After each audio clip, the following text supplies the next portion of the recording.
The streets were filled with bodies, rivers carried the dead across borders, neighbors who had shared meals for years suddenly turned on each other with terrifying brutality. In just 100 days, nearly 800,000 people were murdered in one of the fastest genocides in human history. But here's the disturbing part. The genocide in Rwanda did not begin in 1994. By the time the killing started, the fuse had already been burning for decades.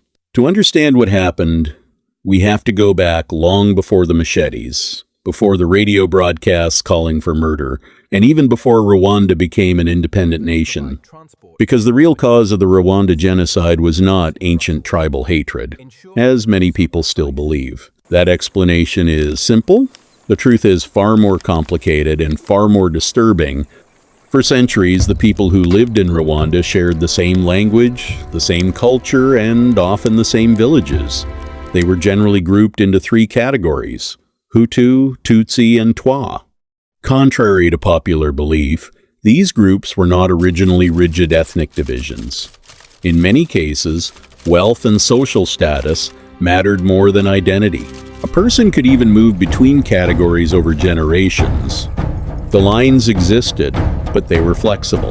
Then outsiders arrived. First came European explorers, followed by colonial rulers.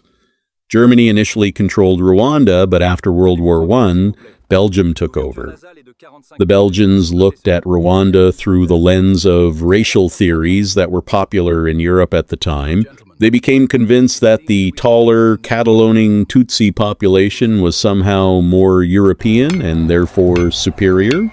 It was a bizarre and deeply flawed belief. Yet colonial authorities built an entire political system around it. Tutsis were favored for education, government positions, and administrative roles. Many Hutus found themselves excluded from opportunities in their own country.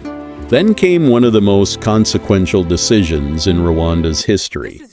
In the 1930s, Belgian authorities introduced identity cards that permanently labeled every person as Hutu, Tutsi, or Twa. A flexible social distinction suddenly became a fixed identity. And once those labels were written on paper, they became impossible to escape. The colonial government had effectively transformed social categories into ethnic divisions. Resentment grew. For decades, many Hutus viewed the system as unfair and humiliating. Meanwhile, many Tutsis became associated with political privilege, whether they wanted it or not. The seeds of future conflict were being planted. Then history took another dramatic turn. As African independence movements swept across the continent in the 1950s, Belgium changed sides. The same colonial power that had once favored Tutsis now began supporting Hutu political movements. The shift was explosive. Violence erupted. Thousands of Tutsis were killed. Many more fled to neighboring countries such as Uganda, Burundi, and Tanzania. A cycle of fear was born. Those who fled dreamed of returning home. Those who stayed feared what would happen if they came back. When Rwanda gained independence in 1962, political power was largely controlled by Hutu leaders. Over the next several decades, tensions remained high. Periodic massacres occurred, refugees remained outside the country. Each side accumulated grievances, fears, and memories of violence.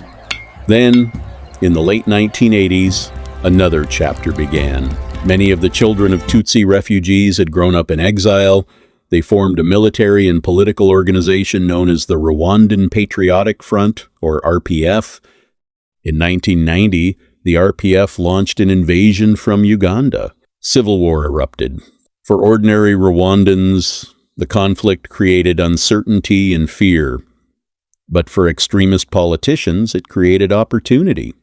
Hardline leaders began spreading a dangerous narrative. They claimed that all Tutsis were enemies. They claimed that the country faced an existential threat. And they began preparing for something horrifying.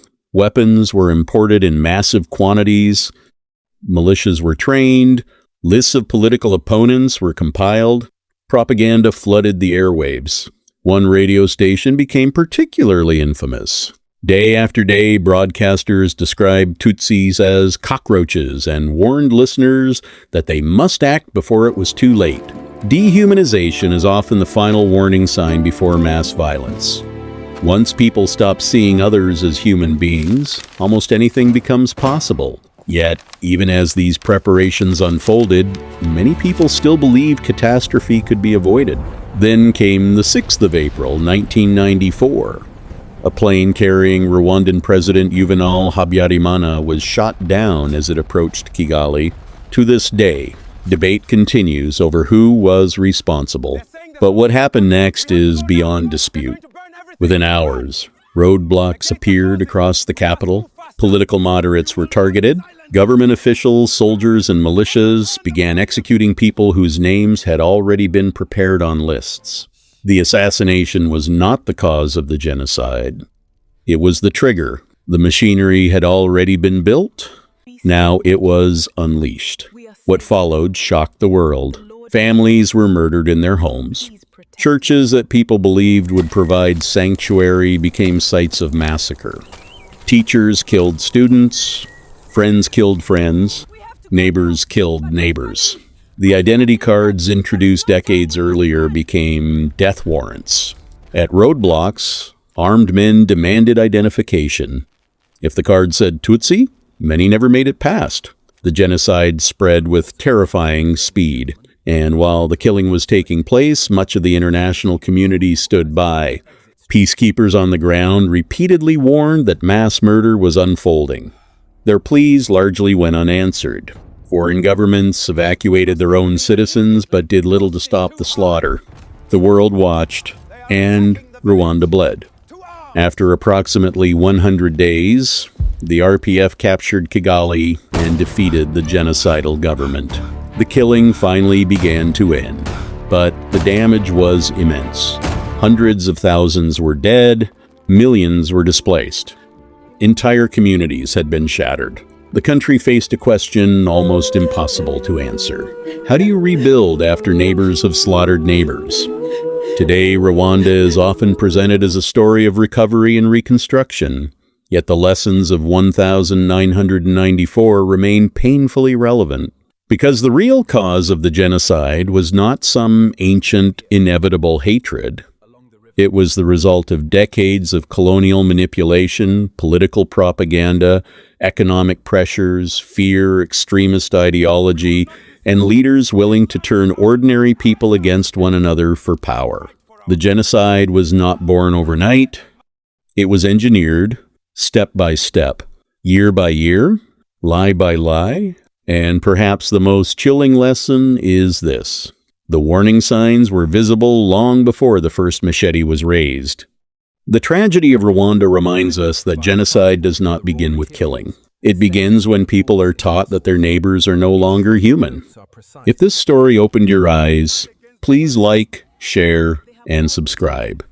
Every share helps keep important history alive and ensures these lessons are never forgotten.